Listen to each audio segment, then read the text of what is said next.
Hello and welcome to the Civil Times. Today we'll discuss the editorials of 2nd February. We'll be covering the articles from the Hindu and the Indian Express. First, the article from Hindu. Now most of the editorials today are pertaining to the Indian budget, interim budget, which was announced yesterday by the acting finance minister, Mr. Piyush Goyal. Now this editorial says it's shopping for votes.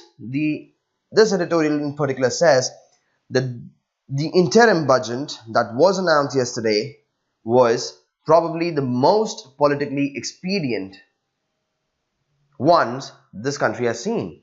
That is, this budget was basically proposed with the idea or the keeping an eye on the upcoming general elections in May 2019. The government did a tough task of finding or identifying and targeting the sections of population across the social segments that were in distress or unhappy with the center for a variety of reasons. And in lieu of this, the government has announced for three segments. One is farmers, because the rural distress is a lot in news, and this rural distress has also been a cause of political debacle for the ruling BJP in three states of MP, Rajasthan and Chhattisgarh. Therefore, the government has announced for farmers a new direct income support scheme, Pradhan Mantri Kisan Samman Nidhi, which is PM Kisan scheme. According to the scheme, the government shall be transferring to every farmer rupees 6,000 per year. Now this income support shall be done for those who are small and marginal farmers. The marginal farmers are those who have an agricultural land holding of up to 1 hectare in size, whereas the small farmers are those who have an agricultural holding of size between 1 to 2 hectares. Now this scheme is likely to cover around 12.56 crore farmers. Moreover, 75,000 crore rupees have been allocated for the scheme in financial year 2019 and 20, and currently for this interim budget period rupees 20,000 crores have been allocated. Moreover, to cater for the job crisis news or the jobless growth which is being allocated by the opposition, the government has announced a scheme for unorganized workers, which is your Pradhan Mantri Shram Yogi Mandan scheme. This is for young workers in the unorganized sectors with a monthly income limit of 15,000 rupees. According to this scheme, these workers, unorganized workers, shall be provided an assured monthly pension from the age of 60 of rupees 3,000 rupees upon an affordable monthly amount that varies between rupees 55 to rupees 100. Moreover, next, the government has targeted the salaried taxpayers, which form your neo-middle class. The government here has provided a tax rebate to all those who are earning up to rupees 5 lakhs, while retaining the same tax slab structure that was in existence before. Now this scheme or this tax rebate is likely to benefit 3 crore taxpayers. This, the author is pointing out, is nothing but political showmanship, and these he has called political sops. Now the author raises two questions in priority.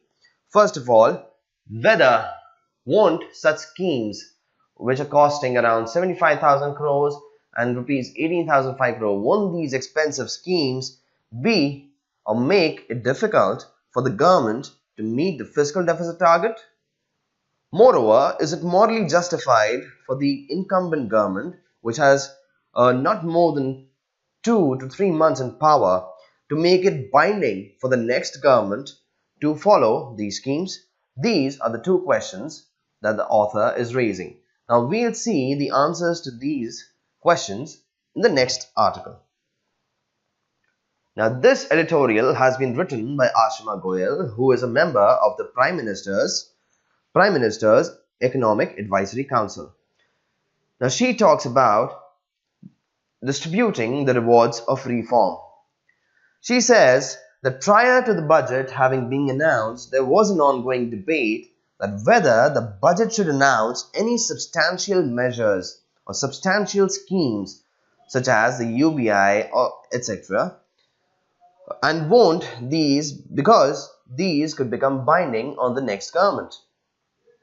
However, the author says that the path of fiscal consolidation that had been followed by the incumbent government over the past 5 years, plus the tax reforms of GST, the demonetization, these two had helped in widening the tax base.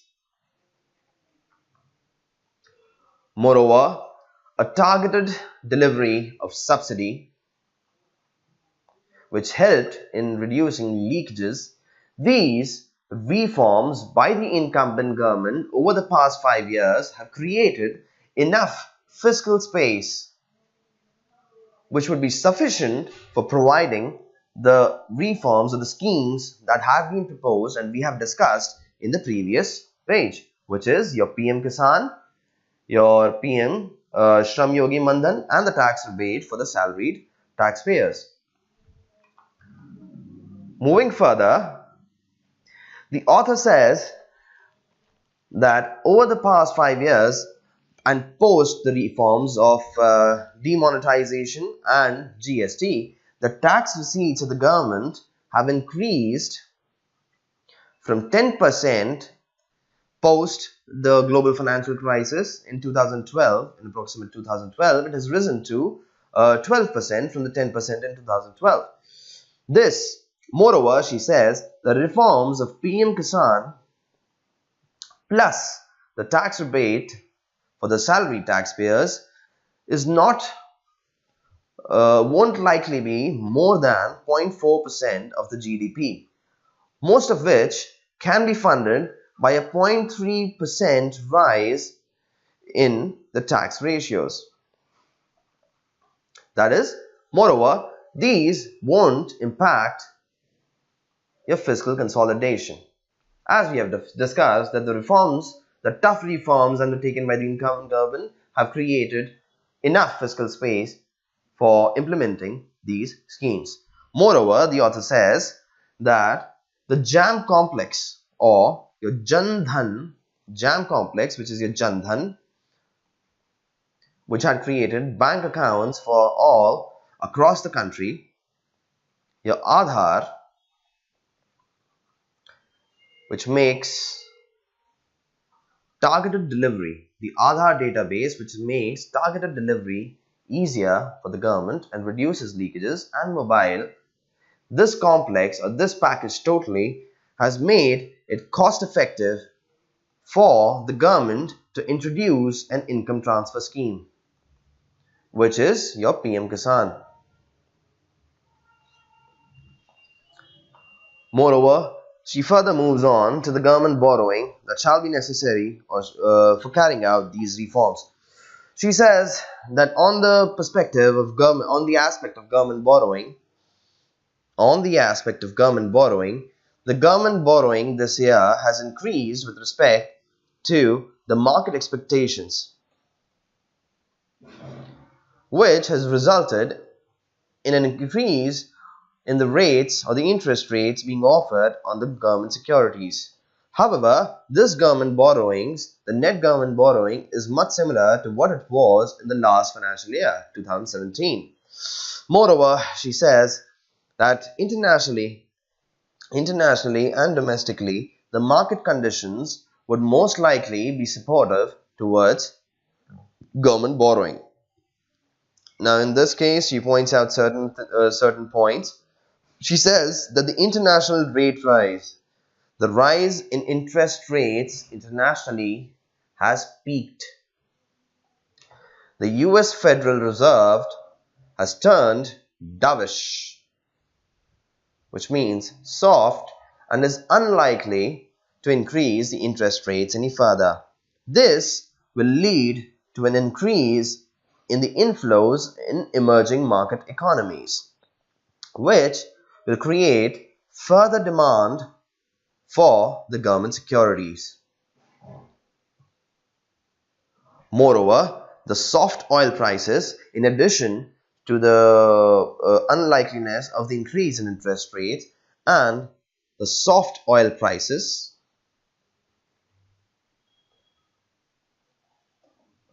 and etc., the other factors globally will help or will support the government borrowing this year.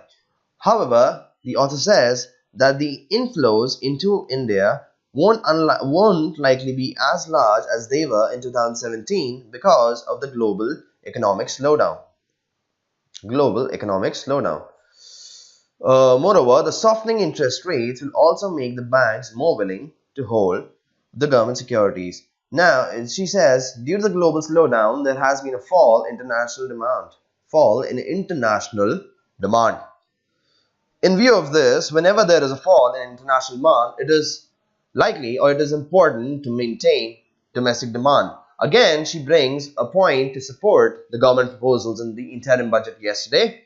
That is, the PM Kisan, the tax rebates, these will help boost domestic demand in lieu of the fall in international demand, and thus will help boost the growth in the Indian economy.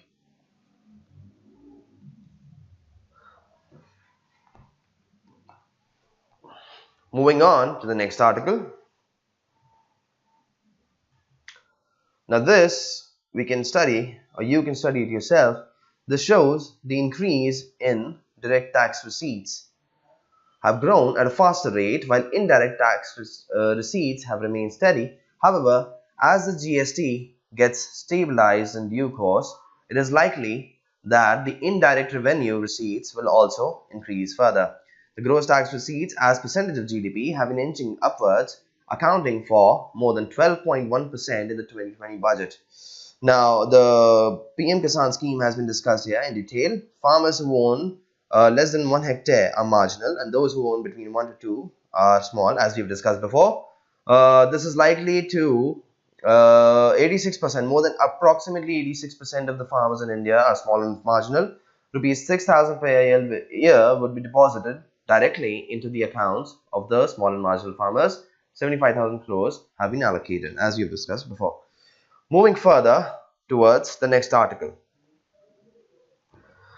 Now this editorial is by Himanshu, who is an associate professor with JNU. This article or editorial is again in view of the PM Kisan, which is basically an income transfer scheme which was launched in the interim budget yesterday on 1st of February.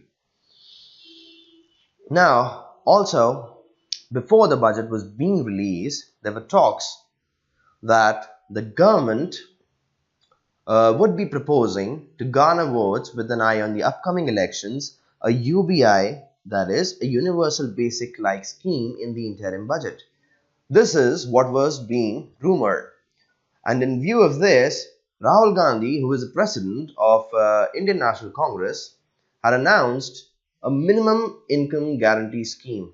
The difference between these two being that universal basic income is universal. That is, it is the beneficiaries of UBI are all. There is no means test criterion. Whereas the minimum income guarantee is targeted, and there is a particular criterion that has to be met to access the scheme. Now, in view of this, the author says that with the implementation of PM Kisan and the proposals by the Congress and the rumors of the proposal of universal basic income, which first found its mention in the 2017 economic survey.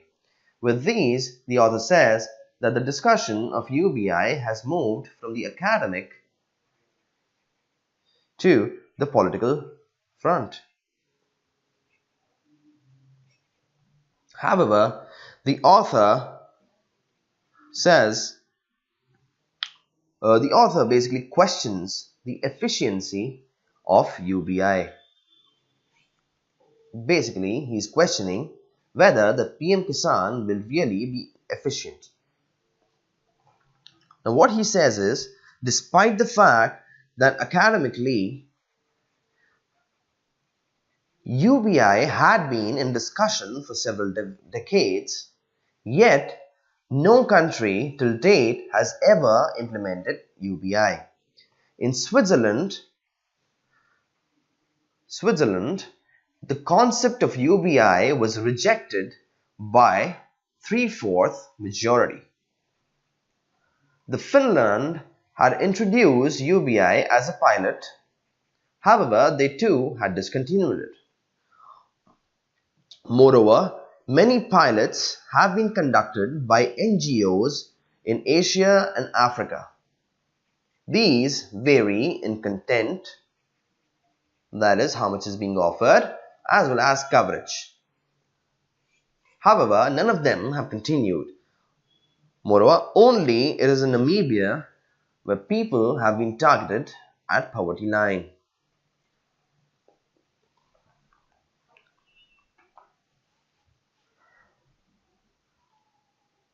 Further, now the author comes upon to the discussion of the efficiency of an income transfer scheme, or a scheme which involves income transfer. The author says that an income transfer is basically based upon the twin principles of universality and a minimum income guarantee. A minimum basic income for those who are at the poverty line. The author says that the concept or the principle of universality basically solves the problem of targeting. That is, whom should the benefit be given to? It solves it because it is universal. There is no means test criterion. Moreover, however, still he says that still the income support, even if it is targeted, the income support should still be given to those who are unable to access the labor market. And in lieu of this, such a scheme was already in existence in India, which is a National Social Pension Scheme, which was known by NSAP. This was provided to widows, old age, and the disabled.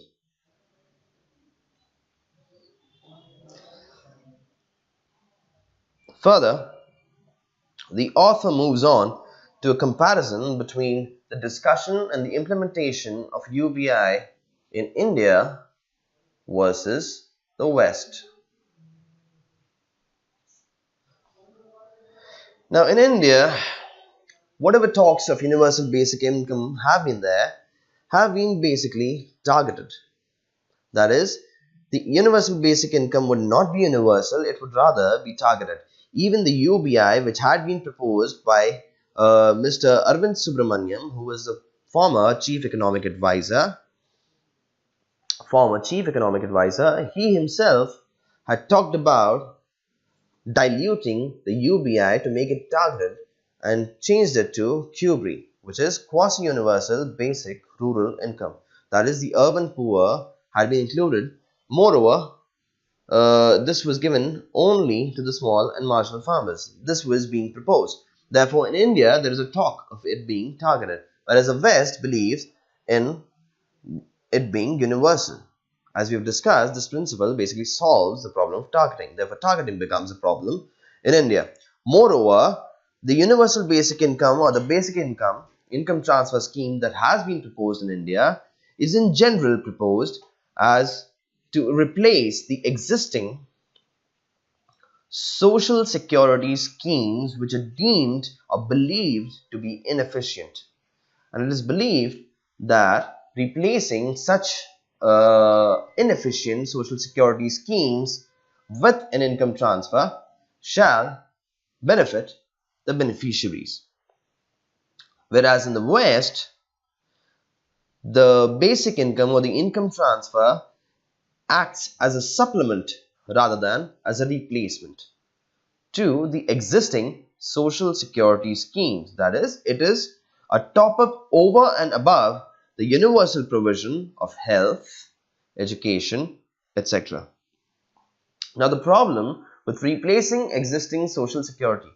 The author says the problem with the income transfer in India is that in India, basically what they're doing is they're creating demand by transferring income without basically providing the services of health, education, etc. That is, the obsession with basic income in India has gradually evolved because, according to the author, providing a cash transfer to the beneficiaries, to the poor, basically absolves the government of any responsibility to create services of health, education, etc. Moreover, it is not a guarantee that an income transfer scheme will be more efficient as compared to your existing social security schemes. The author here questions the efficiency of such schemes, whether these be really efficient. It is not true, according to him. Many studies have been conducted. One such study is by J. Pal of South Asia, which was conducted for the Niti Aayog. This has pointed out that it is not necessary, and these are not necessarily superior to the in-kind transfer, such as that is, cash transfer is not necessarily superior to your in-kind transfer, which is your basically transfer of goods and services, such as your PDS, which is a public distribution system. Moreover, however, the universality, this being implemented, the income transfer scheme which has been implemented in India in certain states, it has shown that the twin principles of universality, the basic income, compounded by the efficiency of technology in states like Chhattisgarh and Tamil Nadu, has helped reduce leakages, making income transfer more efficient as compared to others. However, the real message in here is that universality will lead to an increase in efficient delivery against a targeted income transfer scheme. The author finally concludes that income transfer scheme, merely providing income transfer to the poor, is not the solution for all their problems. The best antidote to poverty shall be creating employment, for which the author says the Manrega should be strengthened. However, where free and universal access to public services and access to livelihood opportunities are not available, or these have been provided, their role of cash transfer becomes important, especially in case of those who are unable to access the labor market or are marginalized. Further, some sort of income support should also be provided in the form of National Social Assistance Program, which is a pension scheme, such as for those, as we have discussed before, widows, old age, and the disabled. However, the current pension which is being provided is merely rupees 200 per month, which is too small an income to basically carry out to meet your basic expenses. Coming back to the article,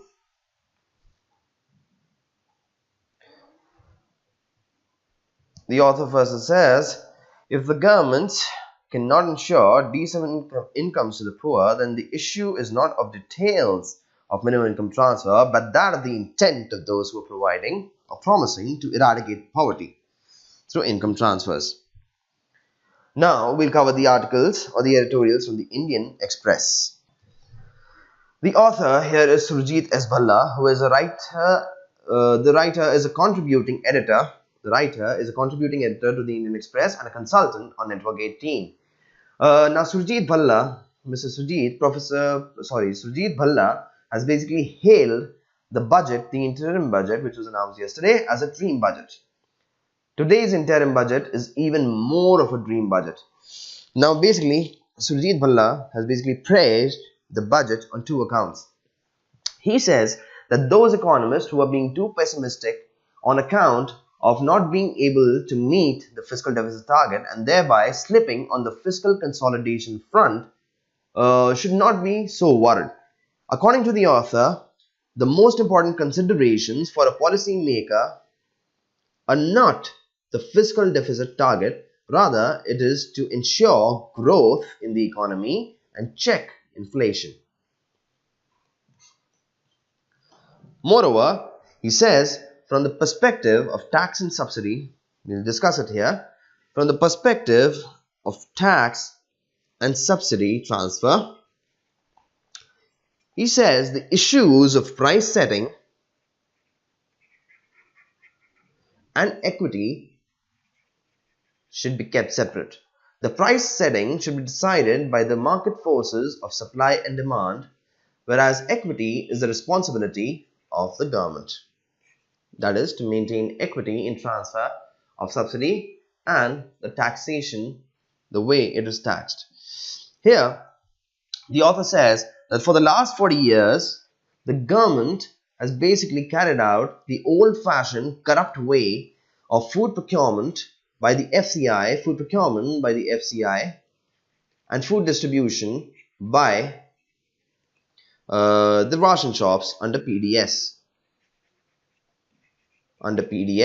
To provide food grains to 75% of the population at ₹1 for rice and ₹2 for wheat. Now this procedure, or this old-fashioned way, had led to a loss of more than 50% food grains every year, amounting to a corruption in monetary terms of up to ₹1 lakh crores. Moreover, the policy of MSPs to boost farmer incomes has failed miserably. Moreover, the MSP benefits the large farmers who can produce in surplus, moreover, who can sell these produces at the agricultural mandis. The author further says, he says, in lieu of this, the income transfer scheme under PM Kisan is a good initiative.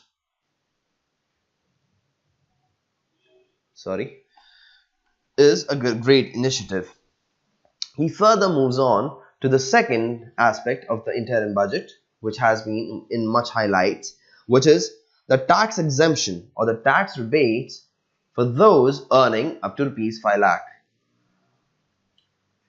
Now, a big question that has been raised is, if you are giving tax rebates for those who are earning up to 5 lakh without changing the existing tax slabs, then why not increase the tax slab up to 5 lakh? He says that without reducing or without changing the tax slab and giving rebates, what happens is you're basically widening your widening your tax base by bringing more people into the tax net. How? Suppose you're earning ₹5 lakh. Then your income from 2.5 lakh to 5 lakh rupees will still be taxed at 5% rate because of the tax slab structure, which basically comes out to ₹12,500. Now, this accounted for by the rebate of 12,500, which is being given. This is your rebate, comes out to zero tax. Now, even with this zero tax, still, because you are in the slab structure, you will have to file your ITRs. And this brings you into the tax net and therefore widens the tax base. And therefore, when your incomes will increase beyond ₹5 lakh, you'll be liable to pay the tax according to the tax slab you are in. This has been hailed as a brilliant policy by the author. On the revenue consideration front, the author says that the PM Kisan scheme, which was announced yesterday, will cost the government about ₹75,000 crores. in the next financial year. Moreover, the tax exemption or the tax rebate will cost the government about rupees 25,000 crore. This totals up to rupees 1 lakh crore. Moreover, he says, first he points out that this support to the farmers is 3 times of the tax rebate to the salary taxpayers. Further, he points out that the 1 lakh crore which is totaling for the government bill shall be equivalent to the 1 lakh crore corruption loss we had seen before in our discussion under the old-fashioned corrupt way of food procurement by FCI plus distribution under the PDS. Therefore, it shall be easy for the government to meet the budgetary requirements of PM Kisan and the tax rebate. Therefore, the author has basically hailed the government's interim budget. Next, we move to the final editorial of today. This is No Budget for Farmers. Direct income support for farmers is too late. The author here is basically discussing or lamenting or basically criticizing the PM Kisan income transfer scheme which was announced yesterday in the interim budget which we have discussed. The author is saying that rupees 6,000 per year income transfer to the small and marginal farmers is peanuts. That is, it is a mere drop in the ocean of farmer distress. Even the Raitu Bandhu scheme of Telangana and the Kalia scheme of Odisha have done much better with greater income transfers to their own farmers. This, he says, the author has been over pessimistic in my view. The author says that PM Kisan, a mere 6,000 rupees per annum income transfer, shows the inherent policy bias against the government, against the farmers by the government. Inherent policy bias against farmers. He has further said that better tax sops have been provided to the salaried taxpayers. But we had seen before in the previous article that 75,000 crores have been allocated. 75,000 crores have been allocated to the farmers and 25,000 crore has been allocated to the salary taxpayers. Therefore, this is basically thrice this. However, on an individual count, according to this author, Mr. Ashok Gulati, that the tax offs for the salary taxpayers is far better than the income transfer which is being provided to the small and marginal farmers.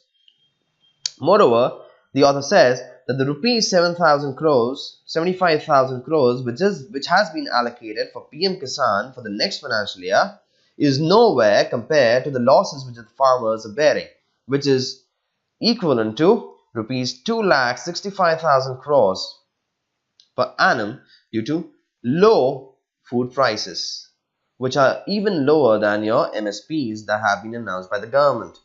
And the author says that without significant market reforms, the dream of doubling farmers' income by 2022 will always remain a distant dream. Further, the author further points out that the enhanced interest subvention which has been offered to the farmers has often been found to lead to diversion of funds from the agricultural sector to the non-agricultural sector. Interest subvention is basically reduction of interest rates by the bank in the credit which is given to the farmers. So he says that enhanced interest subvention will only lead to diversion of funds from the agricultural sector to the non-agricultural sector. What is basically really needed for the farmers is to expand the reach of farmers to institutional credit. Expand the reach of farmers to institutional credit. And he hails the policy of Kisan Credit Card which was launched under the Vajpayee government in 1998. However, a recent study which was conducted by NABARD has shown that not more than 10% of the farmers use the Kisan credit cards. Therefore, he says government must do some research on certain policy solutions to expand the reach of farmers for institutional credit. Further, he says that the schemes for cow protection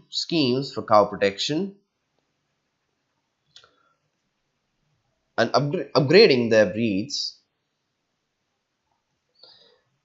will have no effect without making prices competitive, without making the prices of milk and other dairy products competitive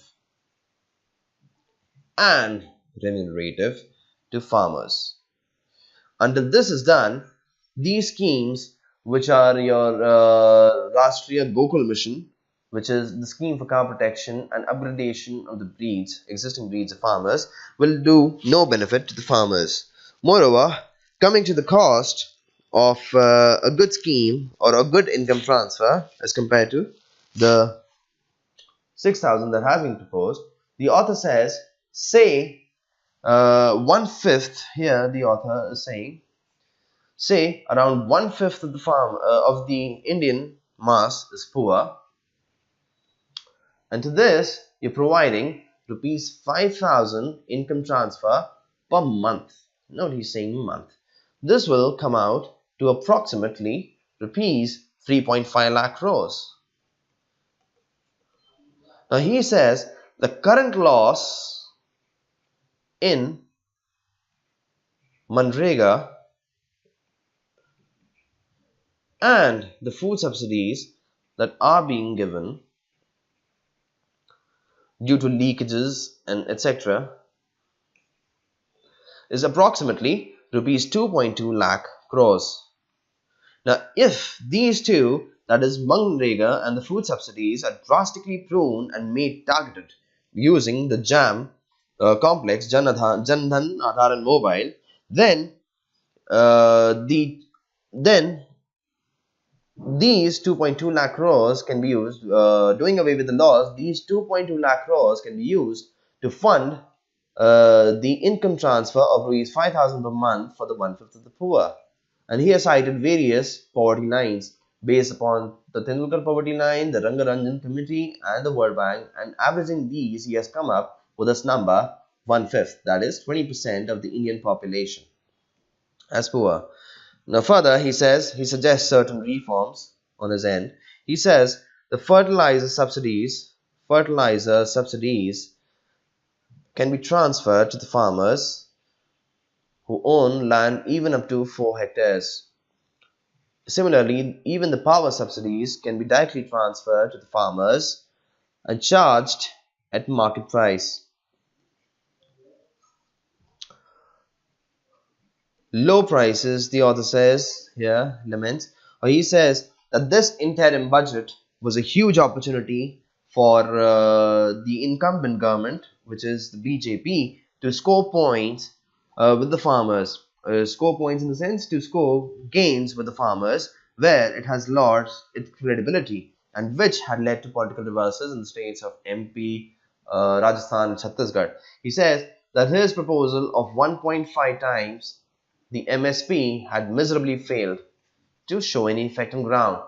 In fact, there has been rural distress and significant fall in the rural wages. Further, he says even the Bhavantar Bhugtan Yojana and the price deficiency payment scheme, which was launched under PM Asha by the government, has failed to satisfy the farmers, and this had he again says that this had led to political reversal for the government, and therefore he basically says that what the government has offered to the farmers under PM Kisan is not good, and it is basically a loss of opportunity for the BJP government. So that's all for today.